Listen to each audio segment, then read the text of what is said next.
Anyway, boat riding and radios. When I used to stay in California way back out there in my truck, I had first aid kit, like a super advanced first aid kit, food, water, guns, more guns. Flare was part of my first aid kit. Freaking tire, uh, stuff, in a radio. So I always carry my truck. Anytime I have a truck, that would be the main thing in my truck. It will never go out my truck. It will never come out my truck. I can be in a city and I will still have that stuff in my truck. Stuff in my gun. So when you're doing boat riding, it's hard to say it's GPS and there's a GPS stand for geospatial service or geospatial GPS. Geometry spatial service? Hmm. Who knows? I just made that up out of nowhere. It's a bunch of bullcrap called GPS because could stand for geospatial partition because there's the GPS where we have today and they had another terminology for something else because you used to go to point A to point B, so today we have this freaking navigating map and stuff. I'm gonna get quick rundown how GPS work. Um, there are cell towers, internet service provider towers, radios that people own, radio certain stations have satellites and stuff like that. Now, off topic. There's a conspiracy going on that we have no satellite space. Hell, because y'all, God won't allow it. All your overlords, who knows? But then there's another section that they don't usually use a satellite because satellite have a certain time frame is in that area. So they use hidden cell towers. But that's off topic. That's just L to understand. Basically, GPS is the whatever you're using to get your navigation materials, it sends materials to that, and it sends to another material, and it sends to another material. There's X, Y, and Z coordination.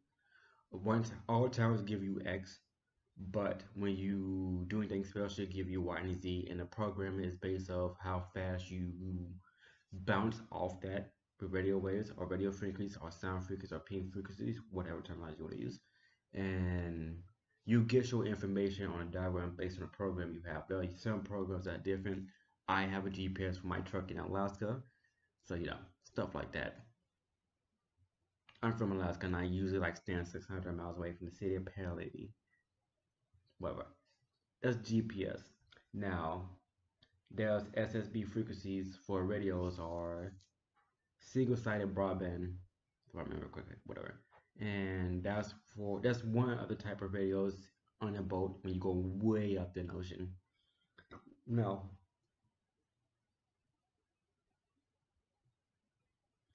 certain boats out way out in lakes in the ocean, there are certain type of radios like single-sided broadband and the other kinds, VHS and stuff, that will not work due to the distance you are, the time of day, or how strong the range of frequency they operate in.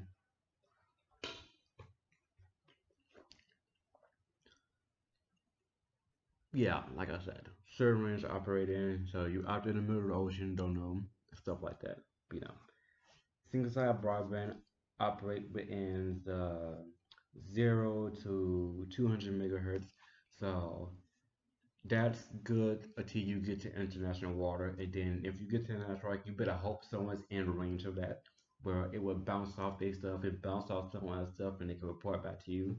Um, when I stayed in Washington, I was gonna buy a radio and find out that I needed a qualification for it. And when I went to Alaska again a couple years ago, I found out I needed another freaking a qualification for the type of radio I wanted up there because according to the guy, the radio will operate on a certain frequency that if I want to, I can jump in the military stuff. I can do that anyway. So, stuff like that. Certain radios you need qualifications for it to get, certain radios you don't. It's like walkie-talkies and stuff. Even walkie-talkies you need qualifications for. Hey, fun stuff. But hertz are a unit of frequencies that cycle for every second of electromagnetic waves. In 1 second, you have 1 hertz of electromagnetic waves. Electromagnetic waves. That's 1 second of hertz, unit of frequencies. Um, basically hertz, better international system, stand for electromagnetic wave, 1 second. Then there's kilohertz, which is freaking 10.3, which means it has 10 hertz times itself 3 times in 1 second. Basically, it's 300 hertz in 1 second. And that range on that is probably a mile, or actually, hold on, it might be 6 or 7 miles. It could be one of those, as in single side broadband. And then there's megahertz, which is 10 to the 6th power.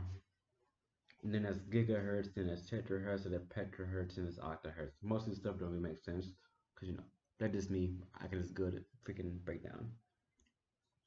Anyway, that's radio frequencies.